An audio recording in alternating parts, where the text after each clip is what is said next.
संत तुकाराम महाराज गाथा अभंग क्रमांक 81। योगाचे ते भाग्य क्षमा आंधी दमा इंद्रिय, अवघी भाग्ये येती घरा देव सोयरा जालिया। मिरासीचे झुनू शेत नाही देत पीक उगे, तुका म्हणे उचित जाना उगी सीना का झाला। नंबर 1 बघा, योगाचे ते भाग्य क्षमा आंधी दमा इंद्रिय। म्हणजेच संत तुकाराम महाराज येथे सांगतात की खरे योगा साधन म्हणजे क्षमा करणे व आपल्या इंद्रियांवर नियंत्रण ठेवणे। योग म्हणजे केवळ शारीरिक व्यायाम नाही, तर मनाच्या शुद्धीकरणाची प्रक्रिया आहे। जोपर्यंत माणूस आपल्या वासनांवर आणि क्रोधांवर विजय मिळवत नाही, तोपर्यंत खऱ्या योगाचा लाभ मिळू शकत नाही। उदाहरण बघा, एखादा व्यक्ती ध्यानधारणा आणि योग करतो, पण त्याला लहान सहान गोष्टीवर राग येतो, द्वेष वाटतो, तर त्याचा योग निरर्थक ठरतो। जसे नदीला पात्र नसेल तर पाणी सगळीकडे पसरते, तसेच जर मन नियंत्रणात नसेल तर योगशक्ती वाया जाते। नंबर 2, अवघी भाग्ये येती घरा देव सोयरा जालिया।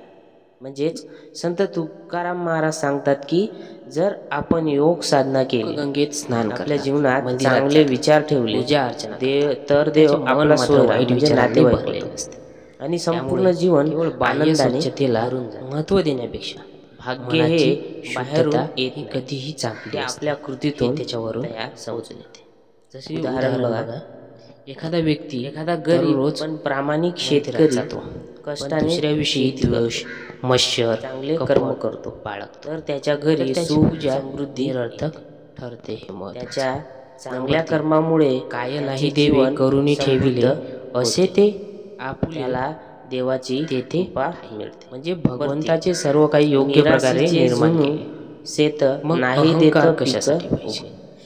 परमेश्वराने जग व्यवस्थित चालवण्यासाठी की प्रत्येक गोष्टीची योग्य मिळालेली संपत्ती किंवा अधिकार हे स्वतःच्या परिश्रमाशिवाय पडत नाही। हे पूर्वजांनी मिळवलेली आणि प्रत्येक गोष्ट म्हणजे वारसा उपयोग झाला नाही वळवू तर ती निष्फळ आहे।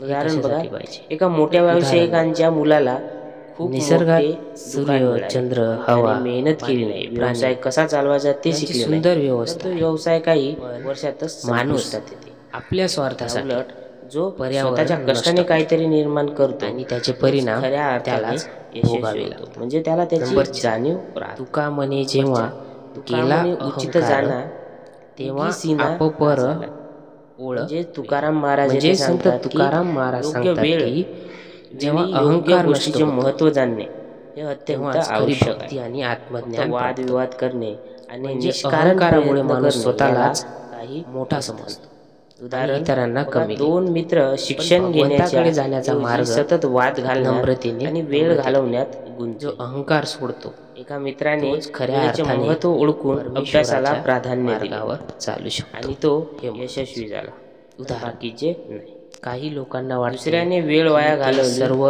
काही स्वतःच्या काहीच हातीने आणि कर्तृत्वाने मिळवत, त्यामुळे वेळ खरं पाहता परमेश्वराची कृपा महत्त्व ओळखले तर काही शक्य। याच्यावरून निष्कर्ष असा होतो की योगाचा खरा अर्थ इंद्रिय संयम ती प्रतिष्ठा क्षमाशीलता आहे। जर आपल्या पदवी किंवा नावामागे खरी मार्गाने चालवणाऱ्याच्या तर त्याच प्रतिष्ठेचा उपयोग नाही, फक्त पूर्वजांची संपत्ती असून उपयोग अंतःकरणाची शुद्धताच्या मेहनतीनेच फळ मिळते। मंदिरात जाऊन भक्ती पूजा करून उचित कर्म करणे आवश्यक, तर आपल्या मनात द्वेष आपल्याला शिकवतो कपट असेल, परिश्रम संयम आणि प्रत्येक गोष्ट परमेश्वराने योग्य जागी गोष्टी जीवनात आपण गरज नसताना बदल घडवून आणायचा प्रयत्न। तर रामकृष्णाचे दुष्परिणाम। मित्रांनो, व्हिडिओ आवडला असेल तर प्लीज चॅनलला सबस्क्राईब करा, अहंकार नष्ट झाल्याशिवाय करा आणि साईडच्या बेल आयकॉनला नक्की दाबा। नम्रता आणि समर्पण हाच भगवंताचा खरा मार्ग आहे, हे त्या